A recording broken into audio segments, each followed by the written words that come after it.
Dear students, good morning. आज हम Gulliver's travels करने वाले हैं। ठीक है, गुलिवर्स ट्रेवल यूनिट 7 का सेकंड चैप्टर है एंड इसके राइटर हैं जो वो जोनाथन स्विफ्ट हैं। जोनाथन स्विफ्ट ने गुलिवर्स ट्रेवल्स में कई स्टोरीज लिखी हैं जिसमें गुलिवर कभी एक मतलब वो शिप में घूमता रहता है और फिर जब शिप में घूमता है तो कभी कभी ऐसे लैंड पर चला जाता है जहाँ पर उसको जायंट्स मिलते हैं, मतलब बड़े आदमी मिलते हैं उससे, और कभी कभी ऐसे लैंड पे भी जाता है जहाँ पे उससे छोटे मतलब जो ड्वार्फ होते हैं, ड्वार्फ का मतलब बोने बोने बोने की लैंड पे चला जाता है। तो इस तरह से वो एडवेंचर पे रहता है ज़्यादातर, और उसी की कुछ स्टोरीज़ हैं ये।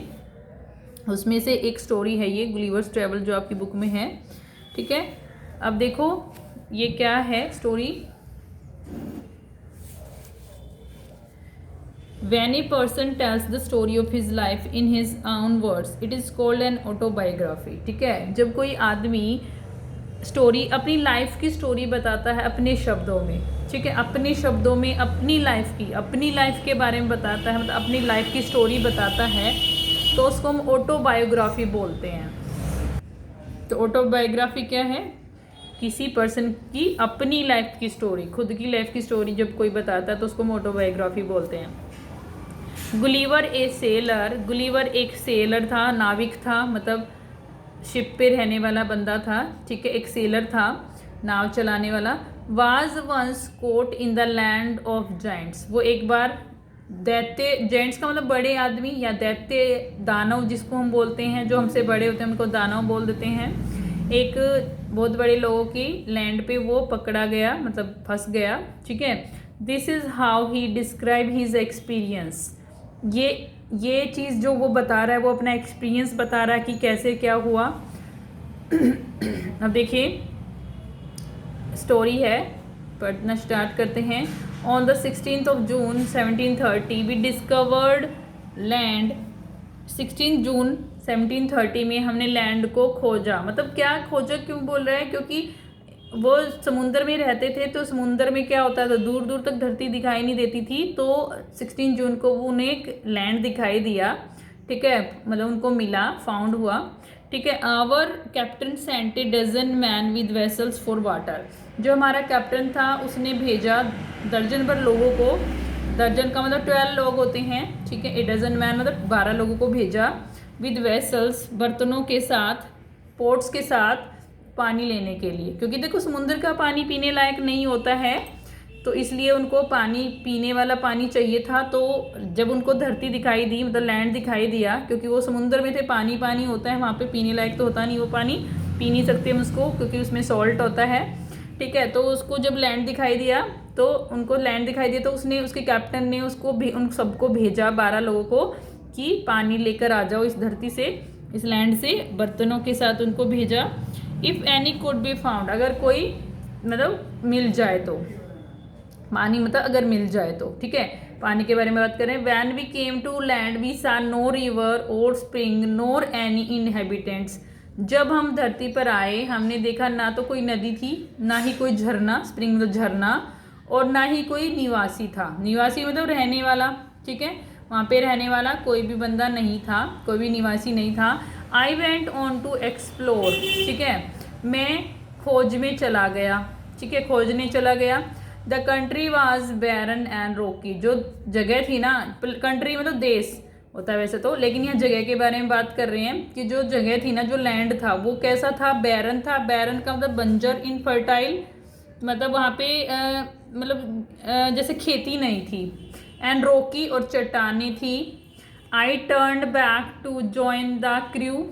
जब मैं वापस मुड़ा, आई टर्न बैक, मैं वापस मुड़ा, टू ज्वाइन मतलब शामिल होने के लिए, ज्वाइन करने के लिए। किसको ज्वाइन करने के लिए? क्रू को। मतलब जो क्रू होता है वो क्या होता है जो मेंबर्स होते हैं शिप के, उनको हम क्रू बोलते हैं। तो क्रू पर आने के लिए, मतलब अपने मेंबर्स को ज्वाइन करने के लिए वो मुड़ा। Only to see them getting into the boat. तो वो उनको देखा, उसने देखा कि वो बोट पे वापस जा रहे हैं। एंड रोइंग फॉर लाइफ, और रोइंग का मतलब चप्पू चला रहे हैं, मतलब नाव को चला रहे हैं। ठीक है, फॉर लाइफ मतलब बचने के लिए, जिंदगी के लिए, मतलब बच रहे हैं वो किससे, to get to the ship तक पहुंचने के लिए। ठीक है, ऐसा क्यों हुआ, क्यों भगा के लेके जा रहे हैं बोट को, वो यही कह रहा है कि वो सिर्फ उन्होंने देखा कि वो बोट में चढ़ रहे हैं और जल्दी से मतलब अपनी लाइफ के लिए, वो अपनी लाइफ को बचाने के लिए शिप की तरफ जा रहे हैं चप्पू चला के। ठीक है, रोइंग का मतलब अपनी बोट को चलाना, बोट को मूव करना। रोइंग का मतलब बोट को मूव करना विद द हेल्प ऑफ जो रोइंग करने के लिए चप्पू होते हैं उनकी हेल्प से।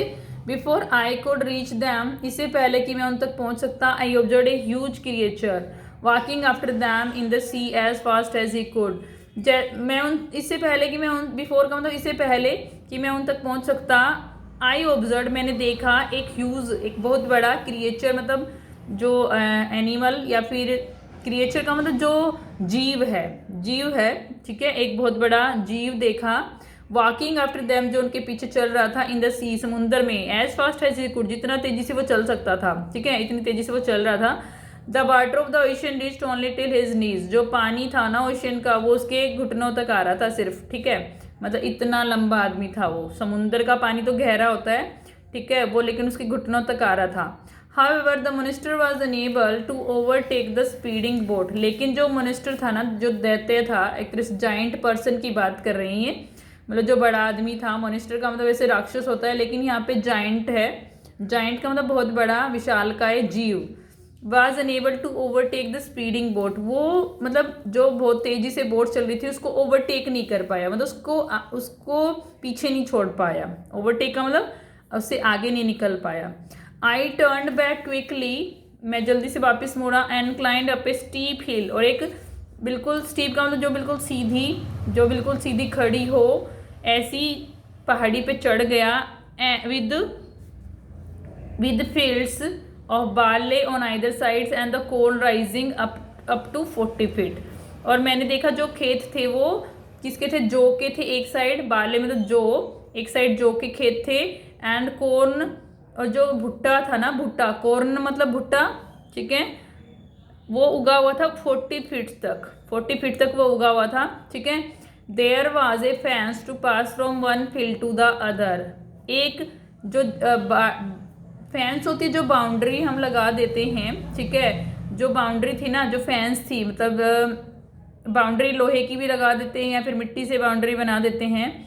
जो फेंस थी वो बनी हुई थी एक फील्ड से दूसरी फील्ड में जाने के लिए, मतलब एक खेत से दूसरे खेत में जाने के लिए। और फेंस कभी कभी हम झाड़ियों की भी बनाते हैं, किसी किसी जगह पे झाड़ियों की भी फेंस बनी होती है, बाउंड्री बना दी जाती है झाड़ियों की, ठीक है, या प्लांट्स की। तो फेंस थी उस हर एक खेत के, एक खेत से दूसरे खेत तक जाने के लिए। ठीक है, अब नेक्स्ट पेज पे देखिए। It was impossible for me to climb because every step was 6 feet high. ठीक है, ये मेरे लिए मुश्किल था क्योंकि जो सीढ़ी थी ना, उसका हर एक स्टेप होता है सीढ़ी का, जैसे स्टेयर्स होती हैं, जो हमारी सीढ़ी होती हैं, लेडर जिसको हम बोलते हैं, उसका जो हर एक स्टेप था ना, वो 6 फीट ऊंचा था, मैं चढ़ नहीं पा रहा था उस पर। I was trying to find a gap in the hedge when I discovered one of the inhabitants in the next field walking towards the fence. मैं कोशिश कर रहा था जो हैज मतलब जो झाड़ियाँ थी ना, उनमें गैप ढूंढने की, फाइंड मतलब प्राप्त करने की, ढूंढने की। व्हेन आई डिस्कवर्ड, जब मैंने ये देखा या मैंने पाया कि एक जो निवासी था ना, मतलब जो आदमी था निवासी वहाँ रहने वाला, इन द नेक्स्ट फील्ड, अगली फील्ड में जो अगला खेत था, वो फेंस की तरफ, बाड़े की तरफ आ रहा था, मतलब फेंस का मतलब बाउंड्री की तरफ आ रहा था। ठीक है, मतलब जो उसकी वो जो चार दीवारी कर रखी थी, मतलब बाउंड्री कर रखी थी, उसकी तरफ आ रहा था, और वो झाड़ियों से बनी हुई थी शायद।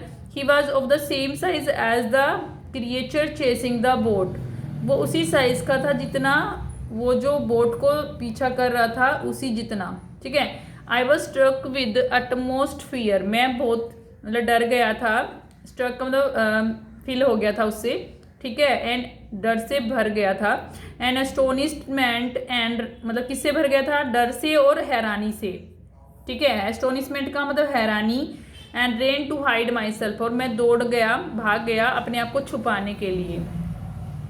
He called in a voice much louder than A trumpet, वो मतलब इतनी तेज आवाज में बोला जितनी ट्रम्पेट की आवाज होती है उससे भी ज्यादा तेज आवाज में। ट्रम्पेट क्या होता है, एक आपने देखा होगा बीन देखी है, बीन जैसा होता है लेकिन ऐसे शेप में रहता है, ऐसे बन के और फिर ऐसे मुड़ा रहता है। एक सेकेंड आए, मैं थोड़ा बनाने की कोशिश कर रही हूँ। इस तरह से बना होता है, यहाँ पे ऐसे ऐसे जुड़े हुए होते हैं, इस तरह से कुछ होता है। थोड़ा सा इधर से बजाते हैं, दिखाई दे रहा तो मैंने पेंसिल से थोड़ा सा ड्रॉ किया है। ये देखिए ऐसे होता है ट्रम्पेट, ये होता है ट्रम्पेट। ऐसे यहाँ से बजाते हैं और ये बजता है, तेज आवाज़ होती है भोंक, ठीक है। और इसको ट्रम्पेट बोलते हैं। ये तुरही बोलते हैं इसको हिंदी में वैसे, ठीक है। उसकी आवाज़ जो थी ट्रम्पेट की वो मतलब बहुत तेज आवाज़, मतलब ट्रम्पेट की भी बहुत तेज आवाज़ होती, उससे भी तेज आवाज़ में वो आदमी बोला, उसने बुलाया, मतलब आवाज़ लगाई। इट साउंडेड लाइक थंडर, ऐसे लगा मुझे कि जैसे बिजली की जो आवाज़ होती है उतनी तेज मुझे ये सुनाई दी। 7 मोनेस्टर्स लाइक हिम, 7 दैत्य या जो विशालकाय जीव थे वो लाइक हिम उसी जैसे, केम टूवर्ड्स द फील्ड, वो खेत की तरफ आ रहे थे, मतलब उसी जैसे का, मतलब उतनी बड़े थे वो। Ready to reap the corn, ठीक है, जो भुट्टो को जो कि काटने के लिए तैयार थे। रीप का मतलब कट करना, ठीक है, मतलब वो एक तरह से वहाँ पे कटाई करने आए हुए थे खेत में। दे carried A reaping hook which was very big, उनके पास कटाई करने के लिए हाशिया था। हुक मतलब जो काटने का जो हाशिया बोलते हैं उसको, मतलब हुक जो कटिंग करने के लिए होता है, कॉर्न को जो कट करने के काम आता है, दराती वगैरह भी जिसको हम बोलते हैं। और विच वॉज वेरी बिग, जो बहुत बड़ा था। When one of the reapers approached, जब रीपर्स मतलब कट करने वाला, रीपिंग मतलब काटना, और रीपर का मतलब कट करने वाला, ठीक है। When one of the reapers approached where I lay hidden I screamed as loud as I could, जब उनमें से एक काटने वाला, रीपर्स का मतलब काटने वाला, मेरी तरफ पहुंचा, मतलब मेरे पास पहुंचा, अप्रोच्ड का मतलब मेरी तरफ आया, वेयर आई ले जहाँ मैं छुपा हुआ था उसकी तरफ बढ़ा, मतलब आगे मूव किया उसने मेरी तरफ। वेयर आई ले हिडन, जहाँ मैं छुपा हुआ था, लेटा हुआ था, मतलब छुप के लेटा हुआ था छुपने के लिए। I screamed as loud as I could, मैं जितनी तेज उसका उतना देर तेज चिल्लाया, स्क्रीन का चिल्लाना, shout loudly. The creature stopped ripping, जो क्रिएचर था ना, मतलब जो आदमी था, जो विशालकाय जीव था, उसने काटना बंद कर दिया, ठीक है, क्योंकि वो काट रहा था तो मैं उन्हीं में था, उन्हीं के पेड़ों के अंदर छुपा हुआ था इसलिए, ठीक है। Picked me up between his thumb and forefinger, उसने मुझे उठा लिया, पिक मतलब उठा लिया, पिक में पकड़ के उठा लिया, अप मतलब ऊपर, ठीक है, ऊपर उठा लिया। कैसे? बिटवीन हिज थंब, अपने अंगूठे, और फोरफिंगर मतलब फर्स्ट फिंगर, देखो फर्स्ट फिंगर ये होती है और अंगूठा थंब ये है, तो इन दोनों के बीच में उसने मुझे उठा लिया। And brought me closer to his eyes, और ब्रोट का मतलब लेकर आना, मुझे मी मतलब मुझे आंखों के पास लेकर आया। 60 फीट अबाउ द ग्राउंड, और जो कितना ऊंचा था वो 60 फीट था ग्राउंड से, मतलब मैं उसने मुझे 60 फीट ऊपर उठा लिया। He looked at me with curiosity and blew my hair aside to get a better view of my face, वह मुझे उत्सुकता के साथ, उत्सुकता मतलब जानने की इच्छा से, ठीक है। He looked at me with curiosity, मतलब वो मुझे उत्सुकता से देख रहा था। And blew my hair aside, और मेरे जो बाल थे उसने साइड में कर दिए, ठीक है। ब्लू मतलब अपनी फूंक मारकर, ठीक है, हवा से। To get a better view of my face, कि वो मेरे फेस को अच्छे से देख सके, उसका बेटर व्यू देखने के लिए, अच्छे से देखने के लिए। ही कॉल्ड हिज फ्रेंड्स, उसने अपने दोस्तों को बुलाया। And gently placed me on the ground, और धीरे से, सॉफ्टली, जेंटली का मतलब सॉफ्टली मतलब आराम से मुझे ज़मीन पर रख दिया, ठीक है। They all set on the ground to take a good look at me, वे सभी ज़मीन पर बैठ गए मुझे अच्छे से देखने के लिए। आई वॉकड, नेक्स्ट पेज पे आ जाइए। आई वॉकड, अब देखो यहाँ नेक्स्ट पेज पे एक बहुत बड़ी सी पिक्चर दिखा रखी है कि वो बच्चा उसको खा रहा है, और एक लेडी है, बिल्ली है, और टेबल है, टेबल पे ब्रेड रखा है और खाना रखा है, ठीक है। ये अभी पढ़ेंगे क्या हो रहा है। अभी क्या होता है वो देखो। आई वॉकड आई वॉकड के बाद I walked slowly backward and forward, मैं धीरे धीरे चला आगे की बैक पीछे की तरफ और आगे की तरफ। Pulled off my hat and मैंने अपना हैट उठाया मतलब उतारा, ठीक है। जैसे अंग्रेज करते ना अपने हैट उतार कर और फिर अभिवादन करते हैं, नमस्ते करते हैं या फिर कुछ भी करते हैं, अभिवादन समझते हैं ना आप कि ग्रीटिंग्स करते हैं कि गुड मॉर्निंग या फिर हेलो या फिर नमस्ते, ये सारी ग्रीटिंग्स होती हैं। मैंने अपना कह रहा है pulled off my hat and made a low bow towards the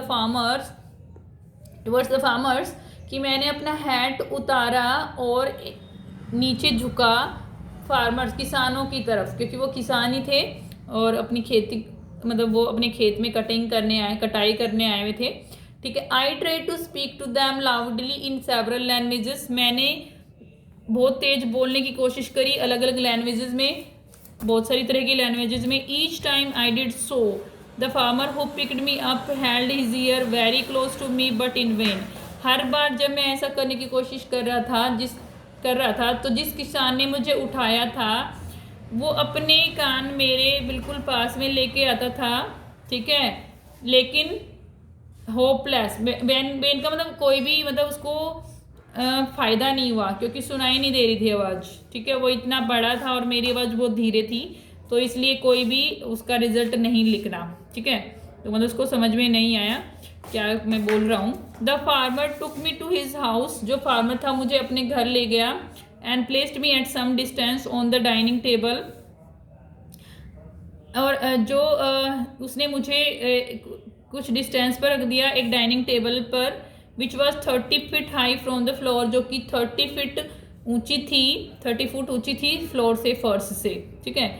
dinner was brought for the farmer in a dish which was 10 feet in diameter, dinner was brought मतलब जो रात का भोजन है वो लाया गया फॉर द फार्मर किसान के लिए, इन ए डिश का मतलब बर्तन में विच वॉज 10 फीट इन डायमीटर, जिसका डायमीटर था 10 फीट। डायमीटर समझते हो ना, एक सर्कल होता है और उसका जो ये वाला लाइन होती है बीच वाली बिल्कुल, उसको हम डायमीटर बोलते हैं, और इसका हाफ जो होता है वो रेडियस होता है, ठीक है। मैथ्स में पढ़ा होगा आप लोगों ने। उसके बाद देखिए farmer's wife crumbled some bread and placed it before me, जो किसान की पत्नी थी उसने कुछ ब्रेड के टुकड़े तोड़े, मतलब रोटी के टुकड़े तोड़े या ब्रेड के टुकड़े तोड़े, एंड प्लेस्ड इट बिफोर मी, और उनको मेरे सामने रख दिया। In the middle of the dinner I heard a noise behind me, खाने के बीच में मैंने एक आवाज़ सुनी मेरे पीछे से। It was the purring of a cat that was 10 times larger than an ox, ये एक बिल्ली की आवाज़, पर्रिंग का मतलब जो बिल्ली की आवाज़ होती है उसको हम पर्रिंग बोलते हैं, कैट की साउंड को। It was purring of a cat, cat की साउंड थी। That was 10 times larger than an ox, और वो एक बैल से 10 गुना बड़ी थी, ठीक है, मतलब उसके लिए वो इतनी बड़ी थी। The farmer's wife was stroking him, जो किसान की पत्नी थी उसको ऐसे सहला रही थी, पैटिंग कर रही थी, ठीक है, मतलब उसको ऐसे पुचकार रही थी, ठीक है, बिल्ली को। Then entered the farmer's 1 year old son in the arms of a lady, ठीक है। तब कौन प्रवेश किया? फार्मर का 1 साल का बेटा, ठीक है, एक लेडी की बाहों में, ठीक है, मतलब उसने गोदी में लिया हुआ था उस लेडी ने, और 1 साल का बेटा था उस किसान का, वो एंटर हुआ। अब ऑन सीइंग मी, मुझे देखकर, the child grabbed me from the table, child ने मुझे उठा लिया टेबल से, and put my head into his mouth, और मेरा हेड उसने अपने मुंह में डाल लिया, ठीक है। I shouted so loudly that the baby dropped मी, मैं इतनी तेजी से चिल्लाया, मतलब इतनी लाउड आवाज़ में चिल्लाया, मतलब इतनी तेज आवाज़ में चिल्लाया कि बेबी ने मुझे गिरा दिया। I would have broken my neck if the mother had not held her apron under मी, मेरी गर्दन टूट चुकी होती अगर जो मदर थी, जो उस लड़के की मदर थी, उसने अपना एप्रन मेरे नीचे नहीं किया होता, मतलब मुझे ऐसे करके उसने एप्रन कर दिया और मैं कैच मतलब उसके अंदर चला गया उस एप्रन के, नहीं तो मैं नीचे गिर जाता, ये बोलना चाह रहा है ये। आई वुड हैव, ये बोल दिया मैंने कि गर्दन टूट गई होती अगर उसने मुझे एप्रन के अंदर, उसने मेरे नीचे एप्रन नहीं किया होता। एप्रन क्या होता है? जो हम जो किचन में काम करते हैं जब, तो एक कपड़ा पहनते हैं ताकि गंदे हमारे जो कपड़े होते हैं वो गंदे ना हो, ठीक है, एप्रन होता है वो।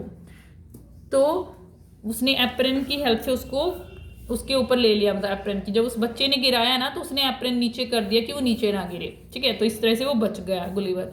Letter she put me on her own bed and covered me with a clean white handkerchief. बाद में उसने मुझे अपने बेड पे रख दिया, बिस्तर पे, and covered me with a clean white handkerchief, और मुझे एक बिल्कुल साफ वाइट का जो रुमाल होता है उससे कवर कर दिया।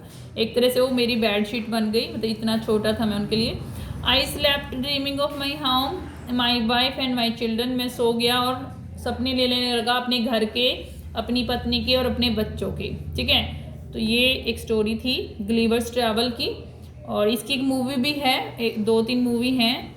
एक बार ये मतलब एक छोटी, जिसमें ये छोटे लोगों की लैंड पे चला जाता है, बोने की लैंड पे चला जाता है, ड्वार्फ्स की, और एक जो जिसमें बड़े लोगों की। तो ये भी मूवीज़ भी बनी हुई हैं इन बुक्स पे, ठीक है। तो ये adapted from Jonathan Swift's Gulliver's travel. ये एक बुक है जिसमें कई स्टोरी हैं, उससे ये ली गई है ये वाली स्टोरी, ठीक है। तो ये स्टोरी ख़त्म है। अब हम वर्ड मीनिंग करेंगे, डिफ़िकल्ट वर्ड्स करेंगे इसके।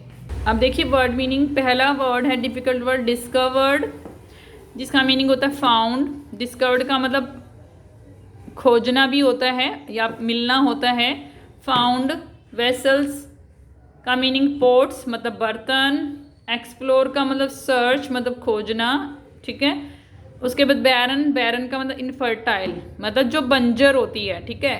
क्रू का मेंबर्स ऑन ए शिप, ठीक है। उसके बाद मेंबर्स ऑन शिप के बाद है ये इरेज हो गया आई थिंक, एक सेकेंड,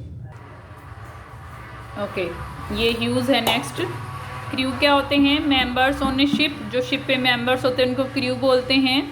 ह्यूज का मतलब वेरी बिग, बहुत बड़ा। मॉन्स्टर मतलब जायंट, मतलब वही दैत्य या विशालकाय जीव मतलब बहुत बड़ा एनिमल, ठीक है।